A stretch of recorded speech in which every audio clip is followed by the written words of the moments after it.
हम सभी सफर के लिए कार या ट्रेन के अलावा हवाई जहाज में सफर करते हैं, जो कि कुछ घंटों या फिर दिन का हो सकता है। लेकिन क्या आपने कभी सोचा है कि आप एक प्लेन में बैठे हैं और कई सालों बाद जमीन पर लैंड करें?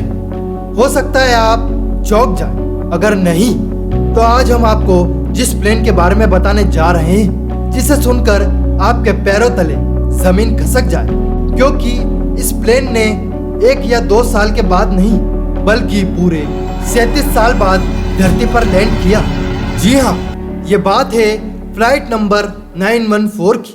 2 जुलाई 1955 को पैन अमेरिका की फ्लाइट नंबर 914 ने अपने निर्धारित समय पर न्यूयॉर्क से फ्लोरिडा के लिए उड़ान भरी।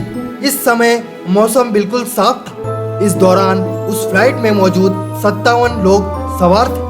सब कुछ बिल्कुल ठीक था और किसी ने यह सोचा नहीं था कि उनका यह सफर 37 साल लंबा होने वाला है। और इस प्लेन में बैठे यात्री फ्लोरिडा के बीच पर घूमने का प्लान बना रहे थे। प्लेन बहुत ही आराम से टेक ऑफ हुआ, लेकिन उसे उड़ान भरे 3 घंटे हो गए थे, जबकि फ्लाइट का टाइम 2.5 घंटे ही था। लेकिन जहाज की खबर किसी के पास नहीं थी। मियामी एयरपोर्ट पर लगे सभी रेडार अपने इस प्लेन को हवा में ही ढूंढने की शुरुआत करते हैं। इसके अलावा सभी लोग किसी इमरजेंसी सिग्नल का रिसीव होने से मना कर रहे थे। जब मियामी एटीसी ने न्यूयॉर्क एटीसी से संपर्क किया, तो बेहद अजीब जवाब वहां से मिला। जितना परेशान मियामी वाले थे, उससे अधिक परेशान न्यूयॉर्क वाले थे, क्योंकि वह तकरीबन पिछले 1.5 घंटे से फ्लाइट को ढूंढ रहे थे। क्योंकि फ्लाइट 914 एक ही झटके में उनके रेडार से गायब हो चुकी थी। उनके अधिकारियों के दिमाग में अब यह आ रहा था कि यह जहाज भी हवा में ही कहीं गुम हो चुका है। अब दोनों एटीसी ने मिलकर फ्लाइट 914 के रेडियो से संपर्क बनाने की कोशिश करी, लेकिन वह इस काम में असफल रहे। हालात यही इशारा कर रहे थे कि फ्लाइट 914 हवा में ही कहीं गायब हो चुका है। गायब होने के साथ साथ अपने पीछे कोई सबूत भी नहीं छोड़कर गया। यह खबर पूरे अमेरिका में फैल गई और तुरंत बड़े पैमाने पर इस जहाज की तलाशी शुरू की गई। जहाज के रास्ते में अटलांटिक ओशन का हिस्सा भी आने वाला था और अब तो यह लग रहा था कि यह जहाज अटलांटिक ओशन में कहीं क्रैश हो चुका है।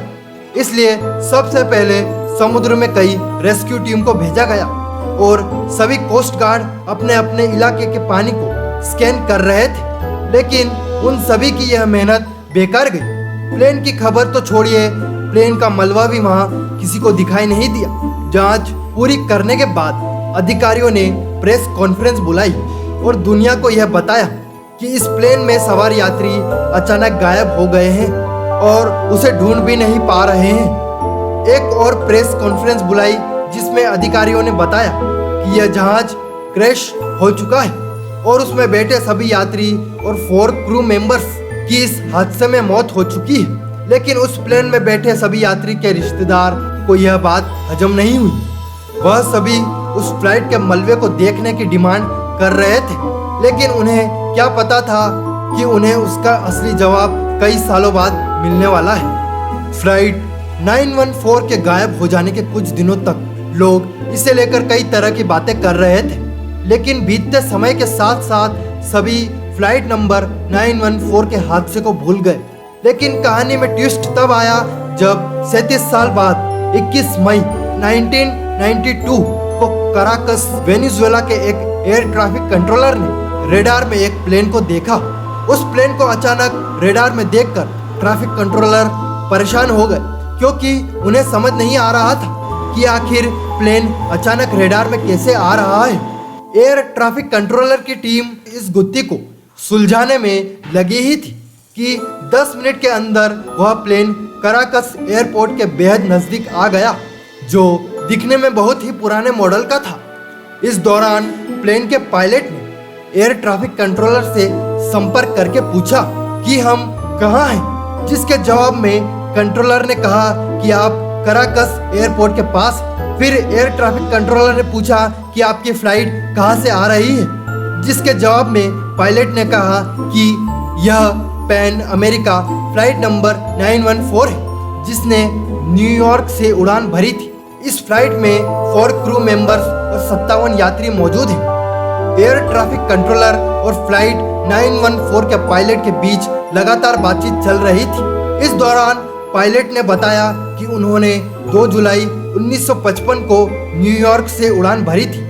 इस बात को सुनकर ट्रैफिक कंट्रोलर के रूम में सन्नाटा छा गया, क्योंकि पायलट द्वारा बताया गया समय 37 साल पुराना था।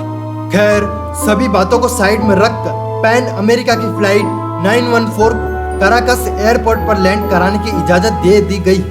फ्लाइट के लैंड करते ही एयर ट्रैफिक कंट्रोलर ने पायलट से पूछा कि क्या आपको पता है कि यह साल 1955 है। यह बात सुनकर पायलट भी चौंक जाता है और कहता है कि आप क्या बोल रहे हैं। यह सुनते ही पायलट वापस प्लेन में बैठ गया और इंजन स्टार्ट करके प्लेन को उड़ा ले गया। रेडार पर कुछ देर दिखाई देने के बाद प्लेन वापस अचानक से गायब हो गया।